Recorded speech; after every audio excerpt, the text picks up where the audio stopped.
pada sore hari ini kita semua masih diberikan kesehatan lahir dan batin sehingga bisa mengikuti acara ini dari pagi sampai sore, dan saya lihat ini wajahnya masih cerah, jadi seperti wajah masih pagi hari. Artinya bila kegiatan ini diperpanjang sampai besok, insya Allah masih siap. Cuma sayang, ya kan, izinnya kan hanya sampai sore. Saya khawatir nanti yang di rumah mencari. Ya karena kalau diperpanjang sampai, ya kan, sampai malam atau sampai apa. Jadi kita patut bersyukur kita masih diberikan kesehatan lahir dan batin. Apalagi kesehatan di era saat ini luar biasa. Ya, maka ada istilah kalau itu, ya kan, sering-seringlah komen mengatakan bahwa kita masih hidup. Kan sering gitu kan. Saya yakin semua udah begitu. Ya, karena kalau saat ini kok nggak ada kabar, ya kan, nggak ada kabar, nggak ada komen, khawatir positif. Ya kan? Karena sekarang positif ditakutkan. Ya kan? Memang inilah kira bahwa kita masih diuji oleh Tuhan Yang Maha Esa. Kita masih dikasih peradaban baru.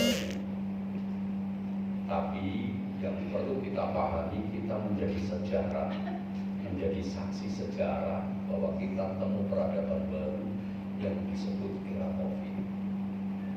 Siapa yang menyangka kita akan bertemu COVID? Ya kan? Apalagi sampai kena, ya, nggak menyangka. Saya dengan Bu Lisa nggak menyangka. Bu Lisa begitu rapat menggebu-gebu tiba-tiba hilang 1 minggu. Saya tanya kenapa, positif. Kalau positifnya dulu saya bangga. Kalau positifnya era COVID was-was. Iya, begitu nggak ada lagi di mana, di rumah sakit. Gitu kan. Nah ini kan di era saat ini. Nah, maka kita menjadi saksi sejarah sejak tanggal 2 Maret tahun 2020. Pertama kali Indonesia mengumumkan bahwa COVID nyampe di Indonesia. Sampai saat ini sudah setahun lebih berarti. Karena sekarang sudah tanggal 19 Maret 2021, ya kan, ternyata COVID itu masih terus ada. Sehingga yang kita tadinya dekat disuruh jauh, yang tadinya tidak pakai masker suruh pakai masker. Karena untuk sebagai ikhtiar kita agar kita tetap sehat. Karena dengan sehat, ya kan, kita bisa menjalankan aktivitas kita. Nah, kita bersyukur bahwa di DKI Jakarta kita sudah memasuki masa PPKM periode yang kesekian, sehingga kita masih diizinkan untuk kegiatan dengan 50%, dan bahkan hotel-hotel sudah mulai membuka. Dan saya yakin ini juga belum lama sudah diizinkan untuk membuka. Biasanya masih tutup. Sekolah sampai saat ini belum diizinkan, masih PJJ, ya kan? Dan sekarang masih dirapatkan bagaimana nanti rumusan, karena sudah dicanangkan mulai tahun ajaran baru bulan Juli itu nanti mulai tatap muka, ya, dengan berbagai variasi sesuai dengan protokol kesehatan.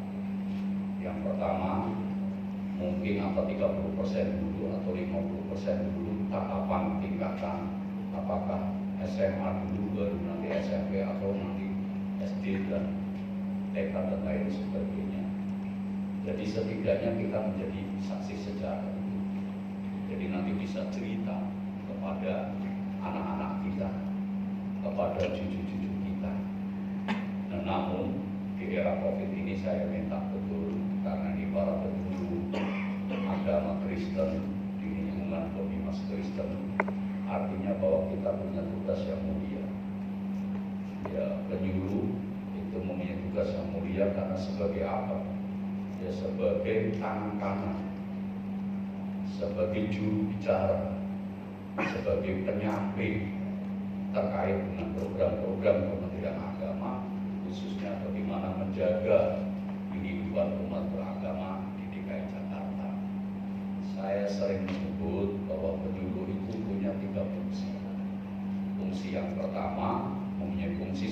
konsultatif. Jadi penyuluh itu menerima konsultasi.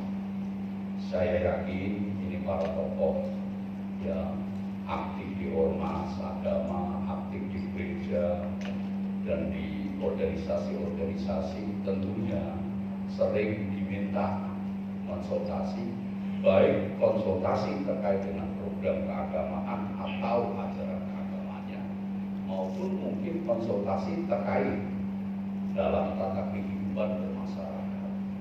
Maka penyuluh fungsinya sebagai konsultatif, dia memberikan konsultan khusus di bidang agama karena penyuluh Kementerian Agama.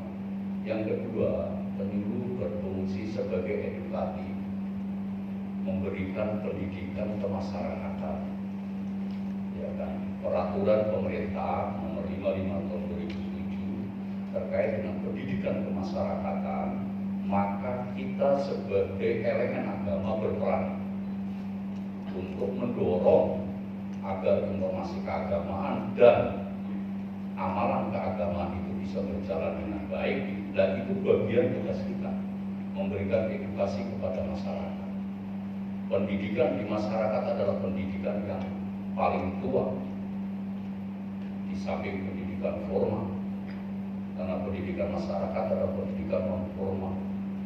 Dan tentunya di dalam memberikan edukasi kita sebagai penyuluh, maka harus disesuaikan dengan era saat ini. Era saat ini adalah era digital. Era saat ini adalah era informasi, atau yang sering disebut adalah 4.0. Tentunya ini perlu beradaptasi. Maka bagi teman-teman para penyuluh yang kalau masih muda mungkin masih cepat beradaptasi melalui internet, jejaring digital dan lain sebagainya. Tapi bagi seusia saya, Bu Lisa dan teman-teman mungkin agak bingung. Ya. Nah, maka oleh karenanya saya minta para penyuluh ini terus beradaptasi, meningkatkan kompetensinya terkait dengan situasi terkait global.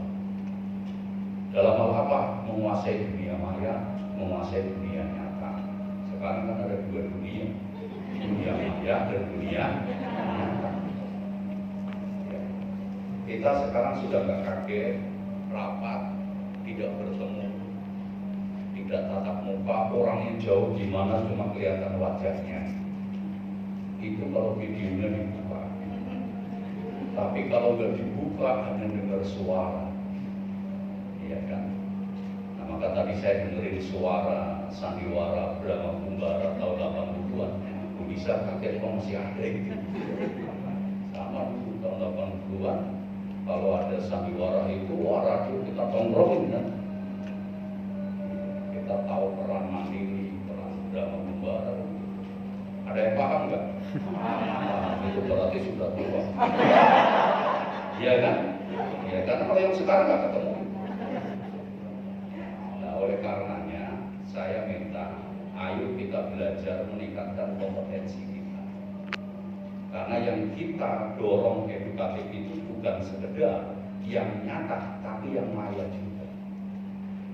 Karena kalau kita hanya bergulat kepada yang nyata, bertemu, ya kan, baik di ormas, di tempat ibadah dan lain sebagainya yang kita bina, padahal ada satu alam, yaitu alam maya yang harus kita belajar, yang harus kita bina. Kalau tidak kita masuk ke arah situ, yang masuk adalah berita-berita hoax, berita-berita yang tidak bertanggung jawab. Dan saya ingin para penyuluh berperan aktif di dunia. Artinya yang biasa nulis, silakan nulis artikel-artikel yang bagus, masukkan. Atau yang biasa punya jejaring, masukkan. Sehingga dunia maya itu betul-betul diisi oleh pemikiran-pemikiran yang produktif, ya, yang mengajak kepada umat untuk mendidik, ya, untuk merubah sikap, perilaku dan lain sebagainya. Ini yang harus kita pikirkan. Jadi penyuluh sebagai edukatif bukan sekedar di dunia nyata, tapi di dunia maya. Bagaimana? Kita harus belajar. Sama, tatkala tidak ada pandemi COVID, kita mengajarkan guru untuk belajar menggunakan internet. Wah, ogah-ogahan. Tapi begitu pandemi COVID, wah, luar biasa. Dengan PJJ ini guru dipaksa untuk belajar dengan berbagai metode dan berbagai aplikasi. Ada pakai Google ini dan macam-macam. Sehingga guru sekarang udah mulai lincah. Guru mau bingung, matinya pakai air. Sakit bingungnya. Sekarang udah lincah guru itu. Kita rapat udah enak. Dimana aja sudah nggak ada batas, kapanpun rapat. Sekarang bahkan presiden kita sering kegiatan-kegiatan yang pakai webinar. Ya kan? Semalam ada doa kebangsaan yang hadir di sana itu nggak lebih dari 2-30 orang. Yang lain adalah ini kan dipaksa, salah satu hikmah dari pandemi COVID.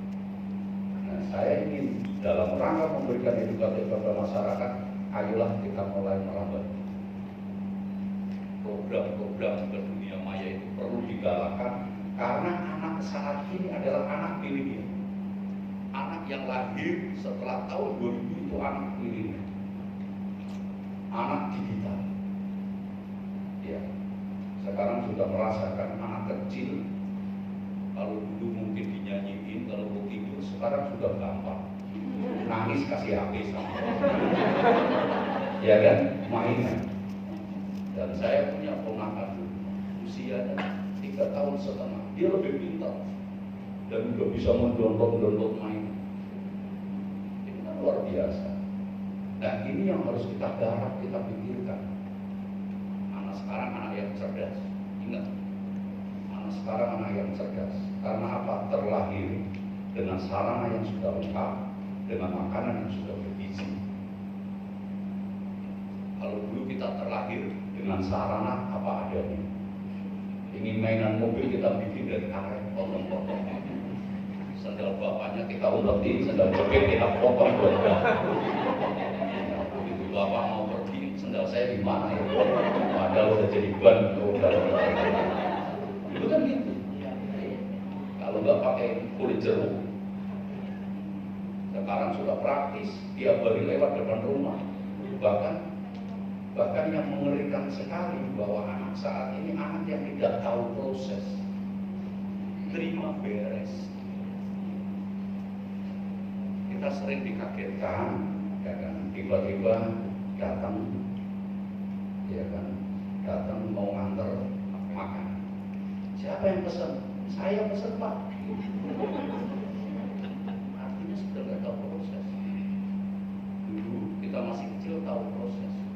Makanya kalau mau ngetes anak perempuan pinter masak atau enggak, gampang. Coba anak sekarang bawa ke dapur suruh pilih bawang putih, bawang merah, bingung ya. Ketumbar, merica juga bingung. Karena dia sudah tidak mau prosesnya. Kita dulu pinter bikin sayuran bumbu 12 kita pinter. Ya kalau kita coba bikin sayuran bumbu 12, oh saya bikin cabai bawangan selesai. Kita 12. Ya. Jadi gitu. Jadi ini yang perlu menjadi garapan kita bersama.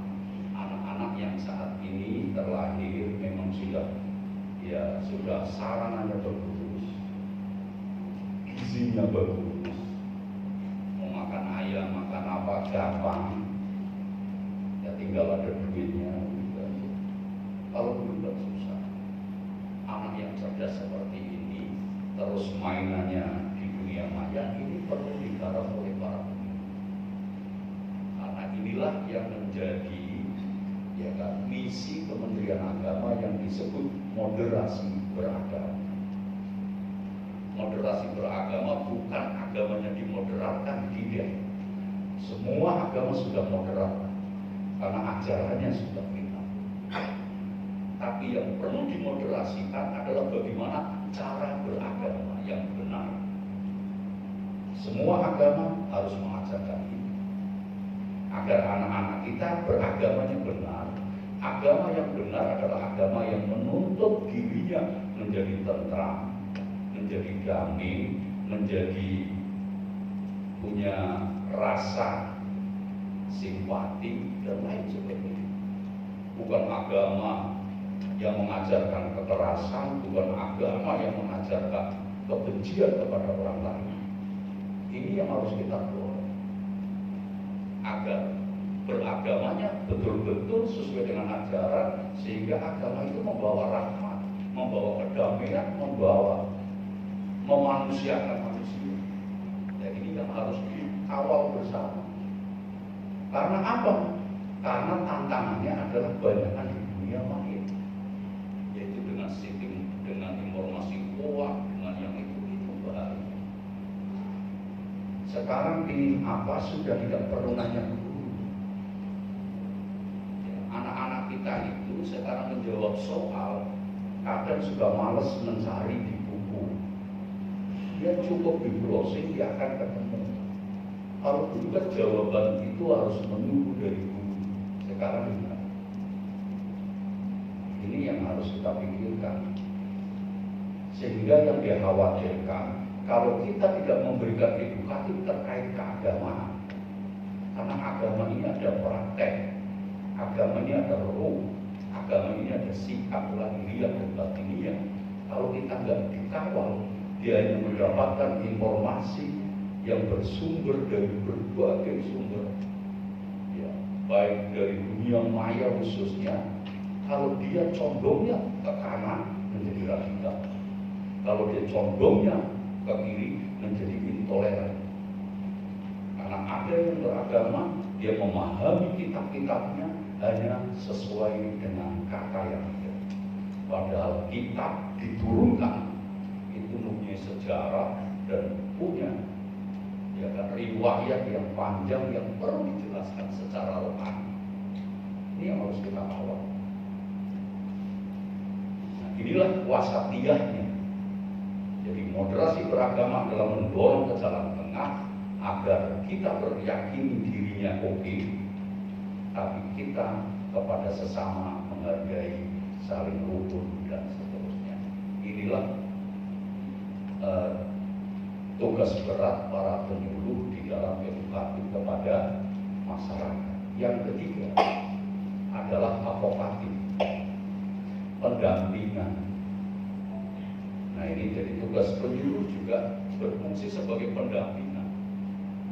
Pendampingan apa? Banyak di masyarakat problem di kehidupan yang akhirnya berbenturan kepada problem agama. Ya. Apa? Banyak terkait dengan obat-obatan. Ini perlu pendampingan agar didekati secara agama, dia sadar benar. Persoalan rumah tangga, ya kan, dan persoalan ekonomi, apalagi di era pandemi COVID ini, banyak tenaga-tenaga kerja yang harian luar biasa, banyak yang dirumahkan. Itu perlu pendampingan para penyuluh agar mereka tetap tenang, agar mereka tetap meyakini bahwa ini sunatullah, bahwa ini adalah satu peradaban yang memang dikehendaki Tuhan. Ini yang harus dipikirkan. Kalau nggak seperti itu, kita biarkan, ya khawatir, ya mereka cepat putus asa dan lain sebagainya, mengambil jalan pintas. Ya kalau pintasnya pindah alam selesai. Tapi kalau pintasnya menjadi ya kan masalah sosial repot. Nah, maka fungsi advokatif para penyuluh ini saya pikir penting. Nah, bagaimana kita menjalankan tugas terkait 3 hal, konsultatif, edukatif, dan advokatif? Tentunya para penyuluh punya binaan. Oleh karenanya para penyuluh ini kan tersebar di berbagai lembaga, di berbagai tempat ibadah, di berbagai ya kan wilayah. Nah, kita bikin pemetaan kita perlu membuat pemetaan. Karena sekarang harus berbasis data. Jadi masing-masing penyuluh saya punya jamaah sekian, 50 jamaah. Kita bikin peta. Dari 50 jamaah ini, ya kan, pendidikannya apa dan lain sebagainya, pemetaan, sehingga kita akan menemukan, oh ini perlu penanganan konsultasi, pendekatan, ini perlu advokatif, oh ini perlu merumuskan edukatif. Ya, dari 50 itu punya generasi mudanya berapa, anak-anaknya berapa, kegiatannya apa, di lingkungannya seperti apa, apakah dalam komplek atau di masyarakat. Terus apakah di dalam kegiatan ibadahnya dia aktif atau tidak. Nah ini perlu ada pemetaan. Sehingga dengan pemetaan itu maka rumusan 3 kewajiban penyuluh saya pikir bisa berjalan dengan baik. Bapak Ibu yang saya hormati, saya pikir ini hal-hal yang dapat saya sampaikan. Ya kan, karena sudah sore, sudah setengah 4, begitu jam 4 orang pulang semua macet. Ya kan, dan saya yakin pulangnya kan jauh-jauh. Nah, maka saya ucapkan selamat kembali ke tugas masing-masing. Ya, dan semoga bisa menjalankan tugas dengan baik. Dan tentunya kita juga berdoa, kita saling berdoa. Saya titip, ayolah kita berdoa. Ya kan, karena COVID ini tidak bisa dibiari dengan lahiriah, tapi juga perlu batiniah. Pemerintah mendorong 5M. Ya kan, bagaimana kita memakai masker, mencuci tangan, menjaga jarak, menjauhi kerumunan atau tidak menimbulkan kerumunan, mengurangi mobilitas. Terus pemerintah yang kedua sekarang menggalakkan vaksin, tapi satu hal lagi, kita sebagai umat beragama tentunya kita juga berdoa minta pada Tuhan yang Maha Esa. Karena tadi saya katakan ini adalah peradaban Tuhan. Ya, karena COVID itu juga makhluk Tuhan. Kalau kelihatan saya kejar enggak gitu. Oleh karenanya saya mohon kepada para penyuluh, karena saya yakin Bapak Ibu adalah tokoh-tokoh di masyarakat dan yang mengawal kehidupan umat beragama. Ayolah nanti di majelis-majelisnya berdoa, semoga segera COVID ini diangkat, segera hilang dari dunia ini, sehingga kita menjadi kehidupan yang normal kembali. Saya yakin kita sudah merindukan, sekolah merindukan, murid-murid sudah kangen banget sama gurunya, gurunya sudah kangen sama muridnya, bahkan orang tuanya yang biasa ngantar juga kangen. Ya kan, kalau sekolah TK kan orang tuanya ikut sekolah, ada arisan misalkan, ya, ada seragam, anaknya bikin seragam, buat ibunya bikin seragam kan. Maka ayolah kita doakan bersama. Sekali lagi saya titip 3 hal tersebut, ya, dan semoga Bapak Ibu bisa melaksanakan tugas dengan baik. Dan marilah kegiatan ini kita tutup, ya kan, kita sama-sama kita tutup.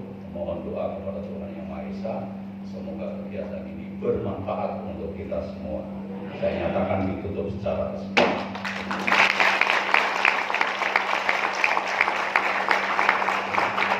Terima kasih. Akhir kalam, selamat sore, salam sejahtera, salam.